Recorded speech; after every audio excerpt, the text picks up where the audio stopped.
Welcome to No Bugs Given, where we have honest conversations about the horse industry.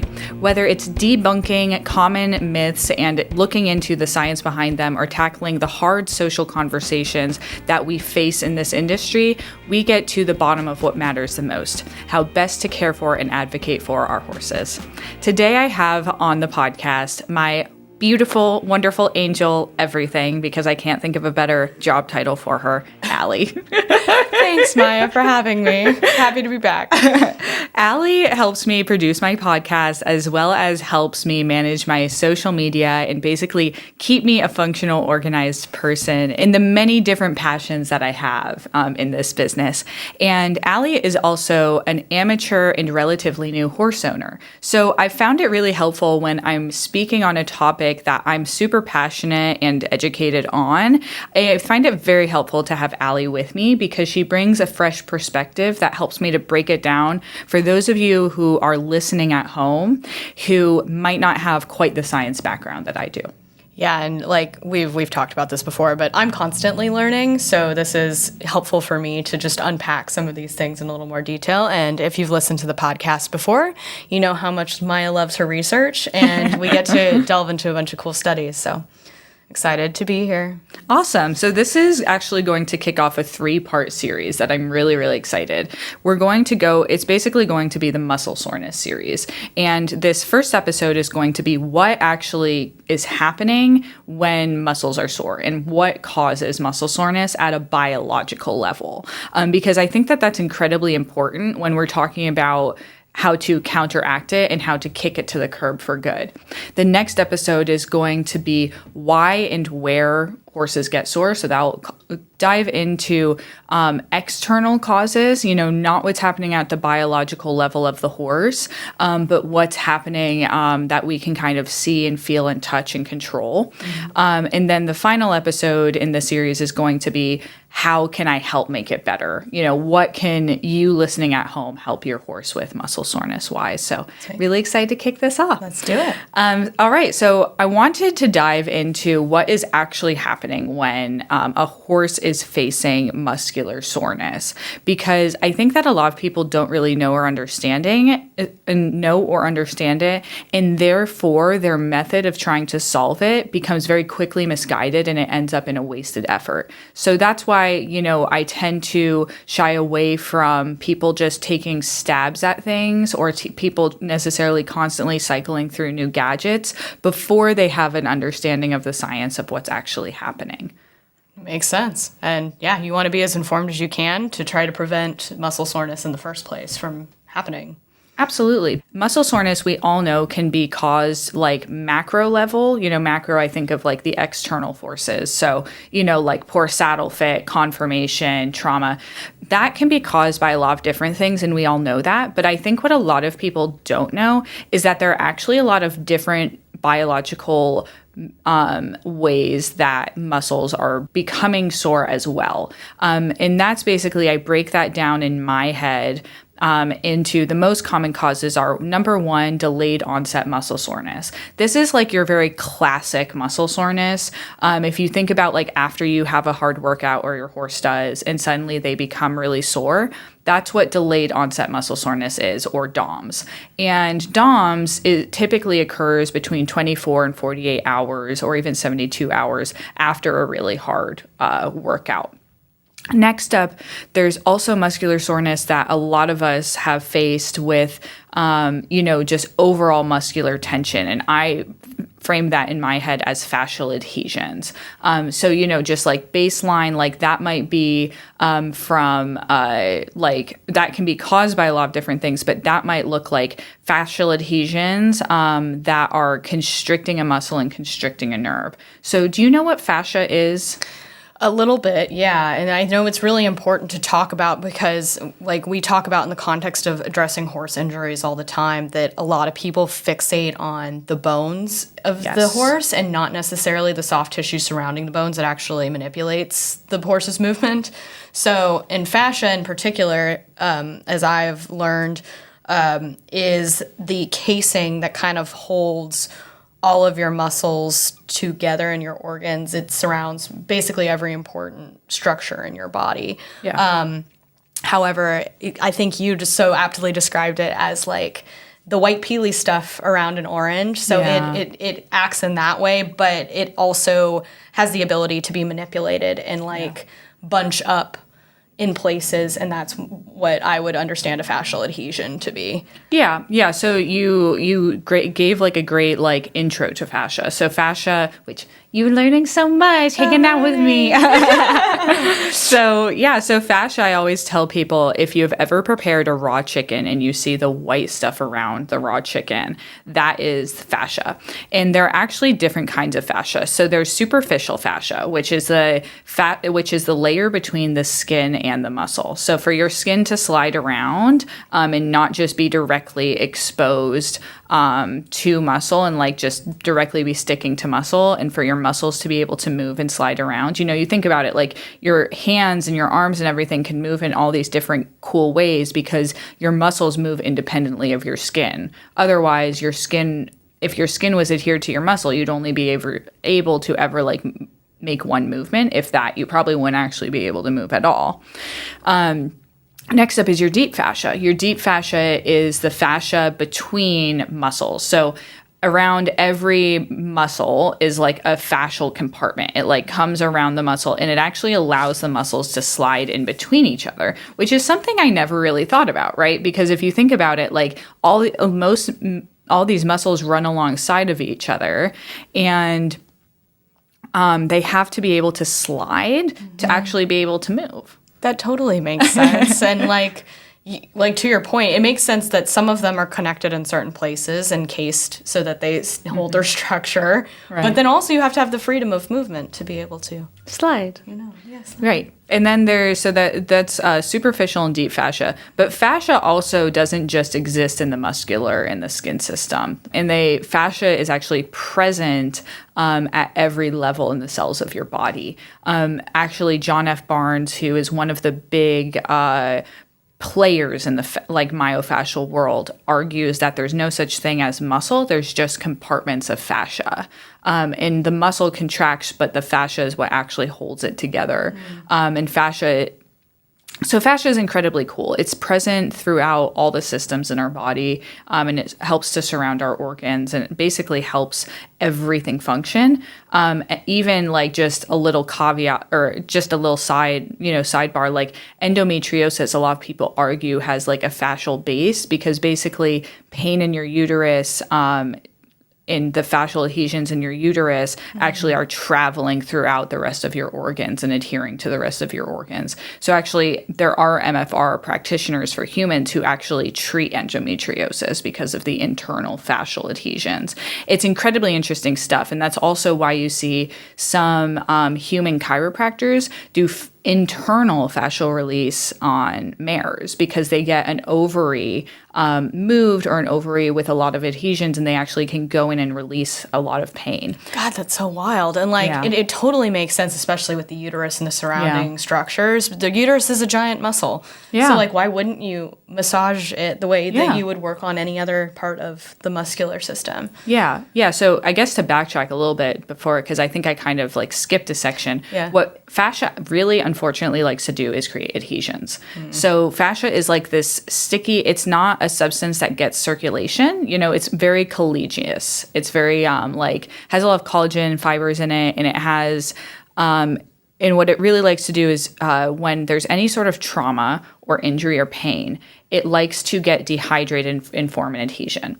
And this is like basically everything else that we kind of don't like in the body system, a way of the body protecting itself. So for example, if your horse gets kicked, they get kicked in their hind end, that hind end might hurt really badly. So the body might the fascia around that hind end might adhere and tighten to kind of support the hind end. But then suddenly, a month later, the horse can't really hardly move its hind end, even after the initial injury has walked away, because fascia is not alive the same way like muscles are and skin is. So it's not as able to like address its own issues. So, the other thing about fascia is it's all connected. So it kind of surrounds the superficial fascial layer surrounds our entire body like a sweater. But when there becomes a fascial adhesion, it actually kind of creates a pull. And so you can imagine it tends to pull throughout the entire system, even into the deep fascia. So, for example, that like the best example of this I say is like if you hurt your lower back, how often, like you personally, Allie, if you've ever hurt your lower back, has that ever gone up to your shoulder and even into your neck? Yeah. Yeah. Absolutely. And that's fascia. And that's also different compensatory patterns, but you can often track, as a body worker, you can also often track a fascial adhesion throughout the body. It's really fascinating stuff. And I agree with you. I think that to go back to the uterus, yes, the uterus is a muscle. And I think that so many more women and riders would probably be benefited from more like pelvic floor work and releases. It's not something I actually know a lot about. I'd love to have someone on the podcast who could talk about it, but very, very cool stuff. Fascia is it explains so much about the body. But then even deeper fascia, so deeper than just the fascia that encases the muscles, there are layers of fascia around the nerves. That's wild. Is there a reason why there are layers of fascia around the nerves? Is it to protect them? It's like I think of fascia, and I think some biologists would argue this, and I would say I'm biased because of my background. I think of fascia as like the base connective tissue of the body. You could also argue like collagen is the base connective tissue and fascia is a form of collagen, but it all behaves relatively similarly. So nerves have to move throughout the body, right? Like that's the whole point is the whole point of nerves is to feed information to your spinal cord and then to your brain so that you can interact with the world around you and even interact with your own body. But they have to slide around in your body to be able to function. Mm-hmm. And to do that, a lot of the time they have to go through a muscle. So, like, for example, the thing I see the most commonly as a human body worker is something called piriformis syndrome. And this is actually something that I see a version of this in horses, and it's so fascinating. I could talk about it all day. Have you ever experienced any sciatic pain? Mm-hmm. Yeah. So 80%, studies have found 80% of what most people think is sciatica, which is radiating pain from your lower back that goes down to your leg. What they have found in research, 80% of what people think is sciatica is actually something called piriformis syndrome. And that's because the sciatic nerve actually travels through this little muscle in your hip that likes to get really tight when you're sitting or you're walking or you're doing hip extensions. Shout out riders a lot. Basically, this little muscle that's very deep in your pelvis deep in your hip gets tight and compresses over the sciatic nerve and effectively mimics sciatica. I have had literally countless human massage therapy clients who have told me they have sciatica, and I have been able to fix it in like 5 or 10 minutes. That is so wild. And honestly, like, it makes a ton of sense that if the fascia is going through the muscles to get from point A to point B, you're not thinking about all of the connective tissue in between. You're only thinking about where you're experiencing the pain. Yes. And that can be, there's a ton of reasons why you can experience pain. Right. But in particular, I think about my husband who has sciatica, and I'm like, could we fix this in 5 minutes through massage?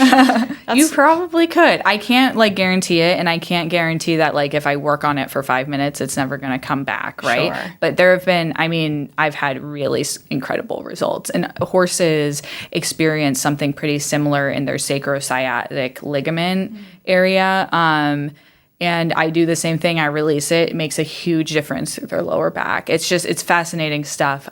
We have similar, as MFR practitioners, a lot of us have had similar results working on people with carpal tunnel syndrome. Like they've entirely avoided a surgery because they've just gotten a few sessions of MFR and been able to release the nerve that's being compressed in carpal tunnel syndrome. It's really fascinating, and I wish more people would explore it as an option before immediately assuming that a surgery or a bone intervention needs to take place.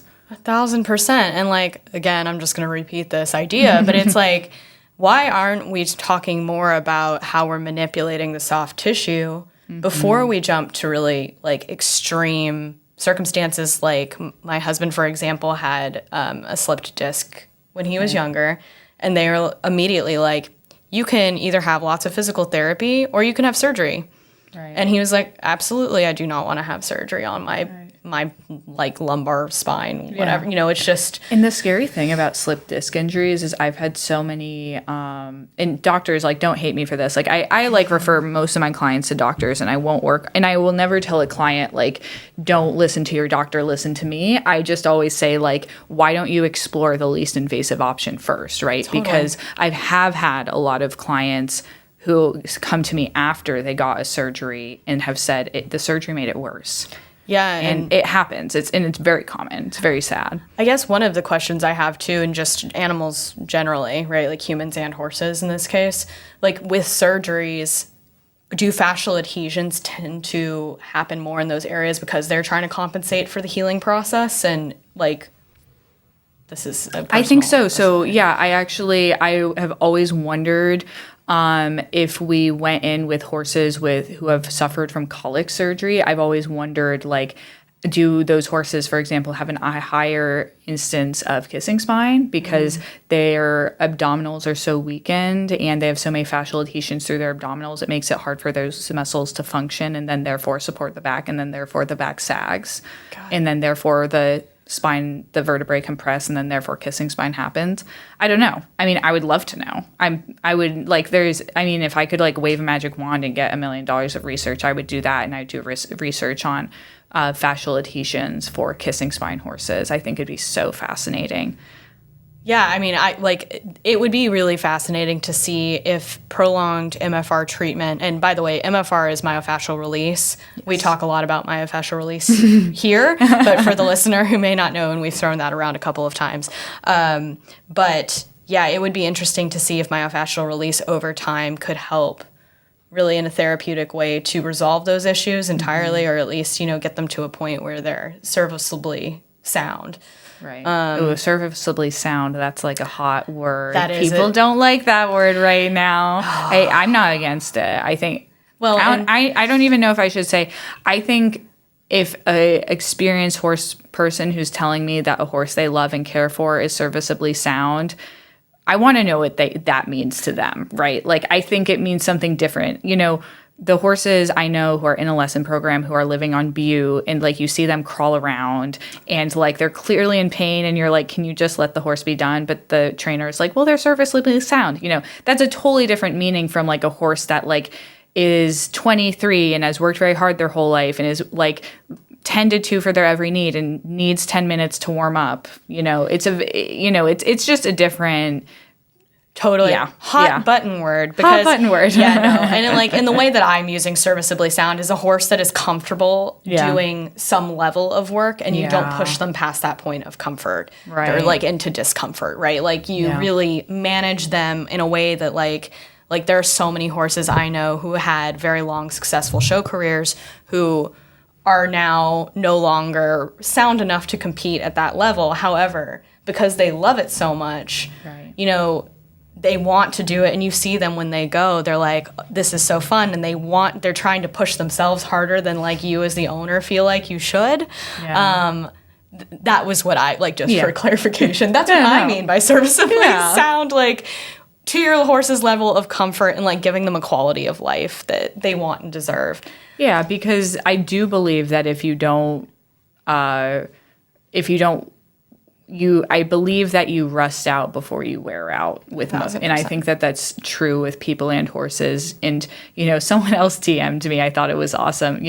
They said motion is lotion, when we were talking about like older horses. And I was like, God, like, I think my mom has said that to me before. And I was like, it's so true though. Like, I think a lot of these older arthritic horses, get so much life out of their years packing around someone a little bit younger before, instead of just immediately retiring from the upper levels, taking like a step down and then another step down throughout their life. It seems to really help a lot of them mentally and physically. Yeah, 1,000%. And I mean, they're horses, they're meant to move their whole lives, and so to give them, it's not like, what kind of life is it? Here's another really hot button issue. What kind of life is it to sit in a stall 90% of your life and not have Well, I would that hope none time? of them are sitting in the stall 90% I mean, I hope of not their lives. either, Yeah, but- I mean, retired or not retired or competition horse, I hope none of them have to be in stalls that much. But I hope so too. And I think a lot of people, in the show horse world, Yeah. do overprotect their horses to a point. Like, and I Yeah. totally understand, and that's a very nuanced issue. oh, But- it's a hard one. Yeah.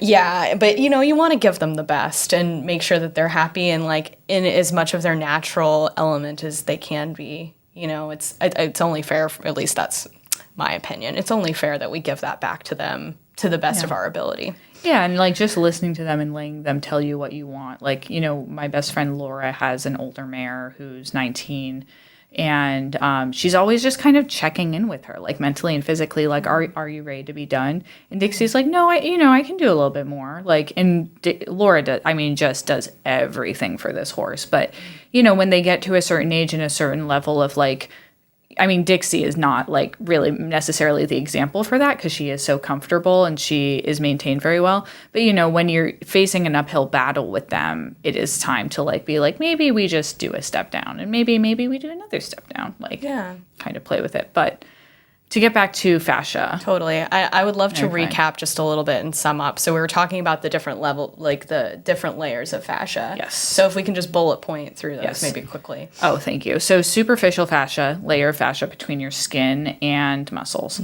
Deep fascia, layer of fascia between your muscles and muscles. And then I'm trying to think. I think it's also just referred to as deep fascia when it's in your organs and when it's in around your nerves and allows your nerves to slide around within your muscles as well. Got you. Cool. That's very helpful. Yeah.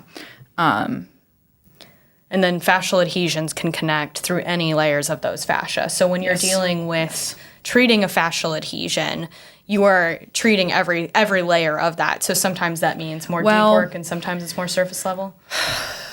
I think professional, so me, Maya, like, yes, I am treating deep fascial adhesions. I think depending on what modality you're using, I think most modalities are only treating superficial fascia. Like, for example, I love cupping and scraping, but they're only treating superficial fascia. There is still a huge amount of benefit in them. I get cupped, I get scraped, I cup and scrape the occasional human client. I've scraped you, as you know.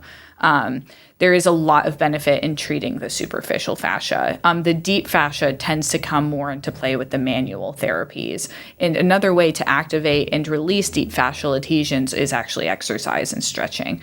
Stretching is really like so good at releasing deep fascial adhesions. Can we talk about how people are not interested in stretching and why that is such a problem? Because it is like, it's such a no-brainer, or at least, like but you stretch all the time? No, I don't. And like, Sorry, I know. No, it's a really great point. Like, I know that I should stretch, and like, I kind of just want to be the martyr here. Like, I don't stretch. How can we incentivize people to understand? Can I tell you a secret? Yeah. I don't stretch every day. But you do stretch. And I'm a massage therapist. And I tell all my clients, you need to stretch. But do I stretch when I had my horse Wesley, did I stretch him every day? Yes, I did. I feel like this is just like to do a deep psychological analysis of equestrians and honestly humans in general. I will say I tend to stretch for a specific reason. I think it would be good for me to just stretch in general as part of my nightly routine. And I did used to be more in that routine. But when I was stretching the most in my life was when I had a lot of really deep pelvic fascial adhesions. And I really addressed a lot of pelvic fascial adhesions and abdominal fascial adhesions, and even like back and other fascial adhesions in my body through stretching. Through about like when I was in massage school, and it was about around a 6-month period of time. And then I was very consistent, and a lot of my issues went away, honestly. And they haven't come back since I did that very consistently. And I was able to unwind those deep adhesions. But I think that I would hope that if you have a specific issue, like for example, I had an incredibly tight pelvis and back, and also, I mean, just every part of my body was tight. I was just like a little brick. But like, if you have a specific issue, I would encourage you to explore specific like stretching and self-massage options before necessarily going down an incredibly invasive route. My philosophy personally is to start with, especially with our horses, because they can't speak to us, to start with like the least invasive option, whatever that looks like, and then to go slowly more invasive if the least invasive options don't work. But unfortunately, I think that a lot of professionals and equestrians have been taught, and I mean, I was until I started doing what I do now. I think a lot of us have been taught to just, as soon as there's an issue, inject a joint, which is kind of crazy because, at the first sign of trouble, you immediately go to like the most invasive and actually degenerative thing to do to them. That's not right. Like, I'm not saying I think a lot of vets are not doing that, but the vets I worked with for a long time in my life did do that. Yeah, it's so wild that we just jump to those conclusions. And I mean, like literally in every case, like I know so many people who need to have their horses hocks injected or, and I don't know really enough about the nuances of the hock to know if there's like, it seems like a pretty area where there's not a whole lot of excessive muscular tissue to maybe address. So maybe that's why it's so common, to be fair. But well, I think that the question is when we are identifying that the hock has pain, I'm not saying that the hock doesn't have pain. I'm wondering if it's actually a muscle that is possibly causing the hock to have compensatory pain. Because I think what a lot of people don't stop and realize is that the muscles move the skeleton. The skeleton doesn't move the muscles. The skeleton is essentially just a support structure to allow the muscles to contract and relax to produce movement. So if movement is if movement is compromised, why wouldn't you look at what is actually causing the movement, i.e. the muscle, instead of immediately addressing the skeleton in the joint? 1,000%. And I think there's a lot more we can talk about on that subject. Yeah, that's a juicy subject. I want to dive into it. Sweet. So, all of that is to say pain can be caused in the muscle, in my opinion, by one of two things: either a fascial restriction, which is basically where, fascia in its healthy state is supposed to be really slippery. And basically, you can imagine that when you are preparing that raw chicken. If you think about that raw chicken, again, the outside of that is very slippery. Yum. But you can, think about if that chicken breast was like sliding, it can slide against another chicken breast very well, right? So like that's kind of that's what she said. This is so gross. I'm sorry. I hate preparing chicken. I won't do it anymore. It is like, well, now that I have chickens, that's a whole other level of bad. I really actually do like chickens. Me too. Yeah. They have such personality, but anyway, I'm sorry. Anyway, no, you're fine. So I think just like thinking about that's what it is in its most healthy state. But what happens when fascia goes wrong is it gets dehydrated and forms adhesions. So I talked about how fascia is mostly collagen, but fascia is made up of layers, and it's kind of like a webbing around your body. And it also has a hyaluronic substance in it as well. So it has this more like hydrated substance. And then when a trauma or a compensatory pattern happens, and it starts to form an adhesion, it actually gets really dry, and that's where scar tissue essentially forms. So it starts to dry out and form this adhesion, and basically restricts movement. And it doesn't just restrict movement in the muscle and restrict physical movement. It actually restricts blood flow. It restricts lymphatic flow, and it compresses over top of the nerve. And that's where the pain comes in. So not only is the fascia not working properly and allowing the horse to move, which is a big issue on its own, also there isn't good lymphatic flow, which basically overall means the body isn't able to heal itself and use that muscle and heal from exercise effectively. It also means there's lower blood flow, which means overall the health of the muscle is compromised. And if the nerve is being compressed, it means that it's simulating nerve pain, or there is essentially nerve pain that simulates a much more sinister issue, essentially. So very quickly, something that until recently no one even really knew about or paid attention to, fascia, becomes a huge deal when we're addressing chronic pain patterns. So it is really fascinating, and it plays into that idea of delayed onset muscle soreness, right? Like the negative effects of muscle damage from whatever kind of trauma you put them through, whether that's regular exercise, there is some damage that's being incurred on the muscles, right? Correct?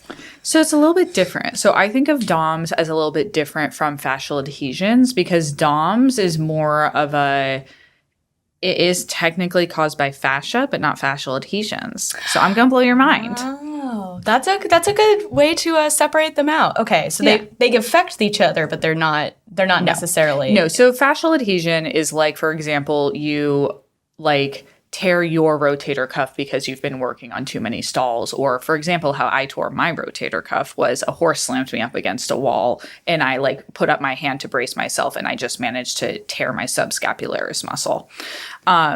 You have something like that. Basically, your body, I mean, I physically could not lift my arm. Right. Basically, my body was like, oh my God, like you are in a huge amount of pain. All this stuff is happening. So it went and it laid down extra fibers and basically tried to immobilize my shoulder so I wouldn't hurt it more.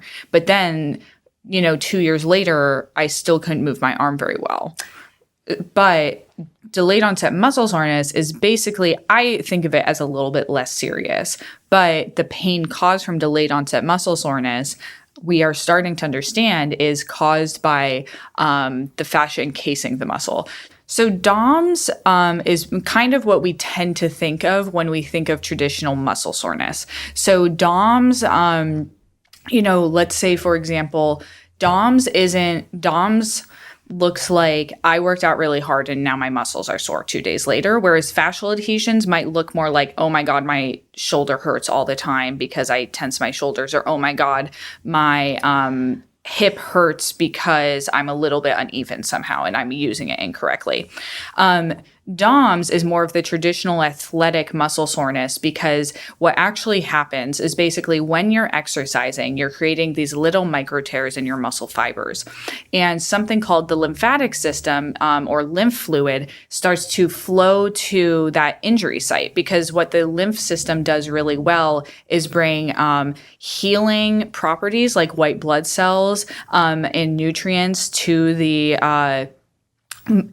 any injury or illness, but it also really well takes waste away. And one form of muscular metabolism is actually lactic acid. So for a long time, people thought that lactic acid is what caused muscle soreness, because lactic acid is a product of anaerobic exercise. So anaerobic exercise is like a higher level of exertion of exercise where basically you're working so hard that your muscles can't replace the oxygen that you're using. So they turn to other forms of basically food for the muscle. The byproduct of that is lactic acid. So basically, because DOMS tended to be after more hard physical work, people were thinking, they kind of correlated the two. They thought that the cause was lactic acid. And that's why people said like, oh, massage works because it's flushing out lactic acid. Well, actually, massage works because it's flushing out lymphatic fluid, which is helping to flush out lactic acid. But we have found that lactic acid is not what is causing the pain. What's causing the pain is the fact that basically, let's go back to the fact that the muscle is surrounded in this little casing of fascia. So basically, because it's kind of holding and supporting the muscle. So you do these little injuries to the muscle, all this lymphatic stuff comes in, but the thing about lymph, it doesn't have a pump the way the circulatory system and blood does. It doesn't have a heart. So the only way lymph moves is either through exercise or manual therapy. And manual therapy would be like massage or stretching. So let's say you go for a hard run and then you go back and just sit at your desk. Well, all of that lymph has gone to your legs to bring healing properties and to repair those micro tears, but nothing is moving out of the lymph.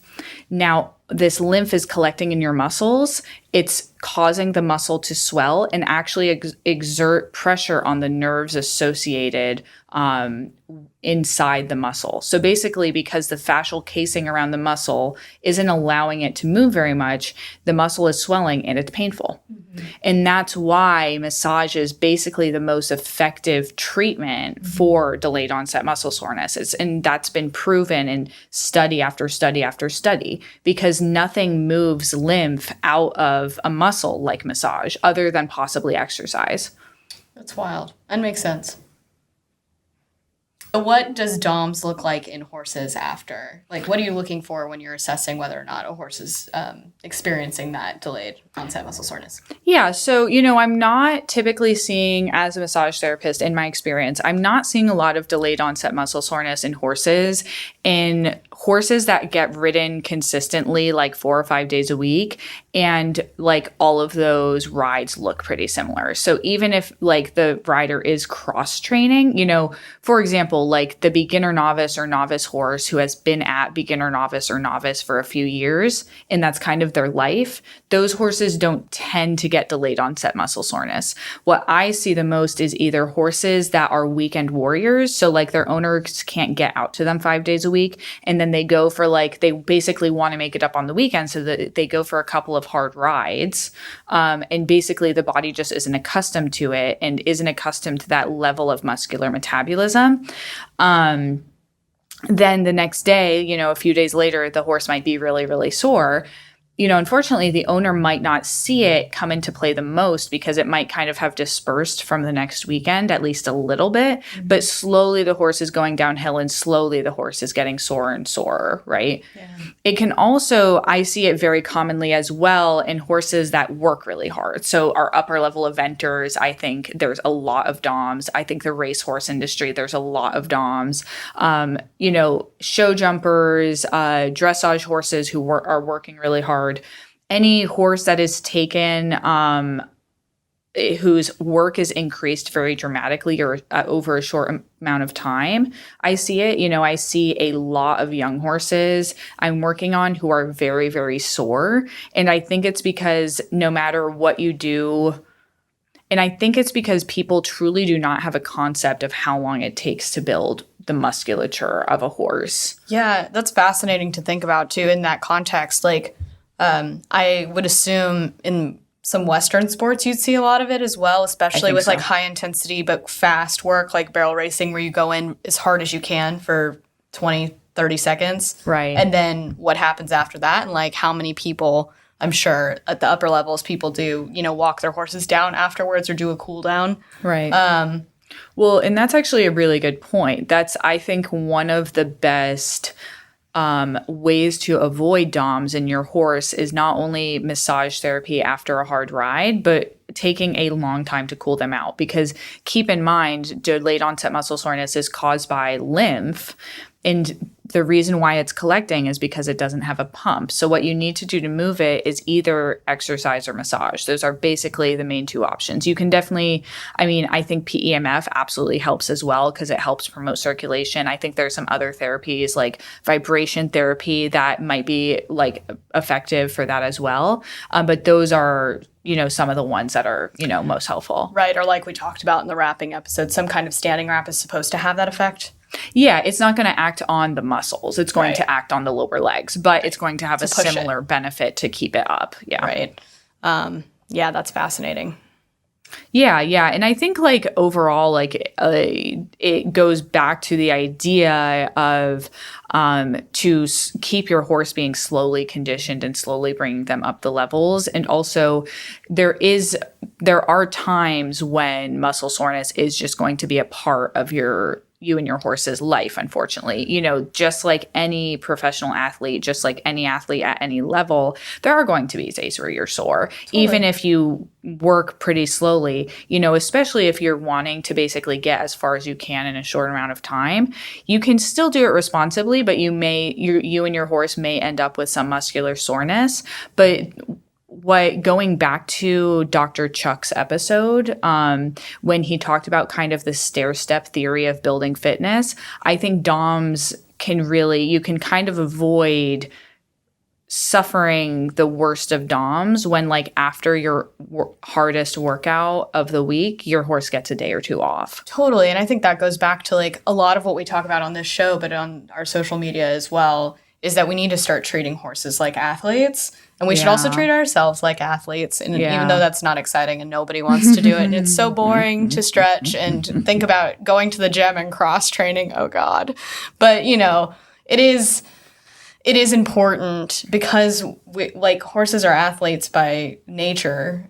They're constantly moving their bodies. And so the more that we can allow them to build that fitness in a organic and progressive way instead of, the weekend warrior is a tough one to talk about, because there are a lot of people who the reality is they cannot make it to the barn during the week. But at that point, it's like for the fitness of your horse, do you have someone coming to work them for you, or at least get them out and lunge them? Or yeah, and I mean, I want to do a lunging episode with you at some point, because lunging is the way most people in the country are lunging is really scary to me. So I don't know that lunging would be the first thing I'd go to. But I do think that you have to just be realistic about your goals, for example. So if you have pretty high goals and aspirations of what you want to do, like basically if you don't want to do like the lowest levels of your sport, but I think you need to be realistic that you probably need help keeping your horse fit, and out of fairness to them. If you don't have help, I think you need to be realistic about what you can achieve with your horse on the weekends. That being said, there are some other things you can do to encourage your horse to be fit. I mean, I do think that a lot of horses have a pretty good baseline fitness if they're on a lot of turnout, especially if it's on a hill. I love having horses in a really big pasture with a bunch of friends on a really big hill. I think their baseline fitness and just overall happiness and soundness is so much higher. I'm such a huge fan of hill and pole work. And I guess if you don't have hills, some places are just not, like where I live in Texas, right. it is not hilly. But what we do to compensate for that is a lot of pole work. Yeah. But it is, and it's true, like to your point about lunging, and that could be a whole other episode we do, but it's like for me, pulling my horses out who are turned out 24/7 in a pasture, the way that I lunge them is different than I would if they were kept in a stall 24/7, where it's like right. You really need 10 to 15 minutes of hand walking if you're pulling them out of a stall to get that lymphatic fluid and what is it called? Synovial? What is it? Oh, synovial fluid. Joints. Yes. Yeah. Well, I will caution you. I have had a lot of people comment on. I had, for those of you who haven't seen them, I had a series of posts a little while ago talking about how I see so many riders not hand walk their horse leading up to lunging or even leading up to riding. And I did have a lot of people say, well, if my horse is turned out, can I skip it? And I said, no, because you don't know if your horse was walking around. Most horses are standing either especially if your horse has a really big round hay bale. Oh, yeah. They're standing all day. I mean, they might walk around a little bit. They might go play with your friends, but you can't guarantee that your horse had a nice working walk for 15 minutes before you went and got them from the pasture. That's very true. That is. I don't want to walk around for 10 minutes either. Like it is time out of your day, but the way I think of it is those 15 minutes of walking are very possibly preserving your horse's joints and saving you from thousands of dollars of joint injections. Well, and maybe preventing your horse from going, chronically lame at, 19, 20, as opposed to some horses we see who are doing just fine well into their late 20s and, 30s in some cases. Yeah. Which is amazing. Yeah. And keep them competing into their 20s. Absolutely. Yeah, it's really cool to see. So the questions that I have remaining, I think you've given like a very clear explanation of DOMs versus fascial adhesions. My next questions would be more on the fascial adhesions, like what we do to treat those and where we see them appear the most in horses and also in riders. We touch on that a little bit because I do think it's relevant, especially for riders. I'm sure there's areas of your body that you see more often than not be impacted by fascial adhesions. As a body worker for both people and horses. But is that treading into our next episode?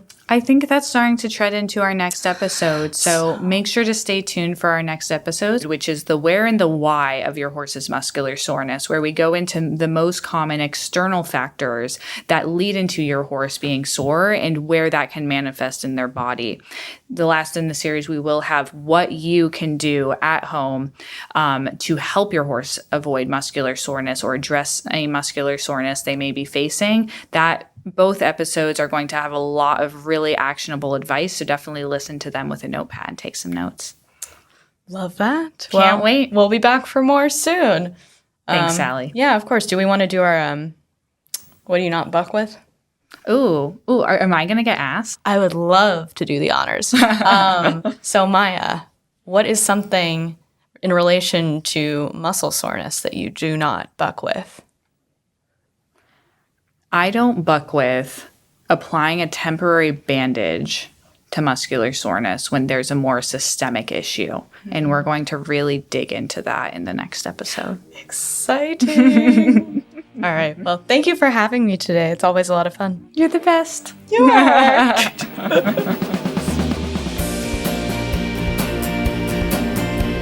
Thank you for listening to No Bucks Given. For more graphics, video explanations, and behind-the-scenes bites, give us a follow at No Bucks Given Podcast on Instagram. To watch the video recording of this episode, subscribe to our channel at Freely Forward Bodywork on YouTube.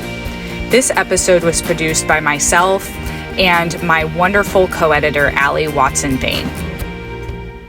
Special thanks to our editor and sound mixer, David Dalton of Driftwork Sound. My mission at Freely Forward Bodywork is to make equine massage accessible to any horse, no matter where you and your horse are in the world. If you're interested in learning more about my online catalog of courses designed to help you bond with your horse through the art of equine massage therapy, please check out the link in the show notes for more information. I'd love to teach you.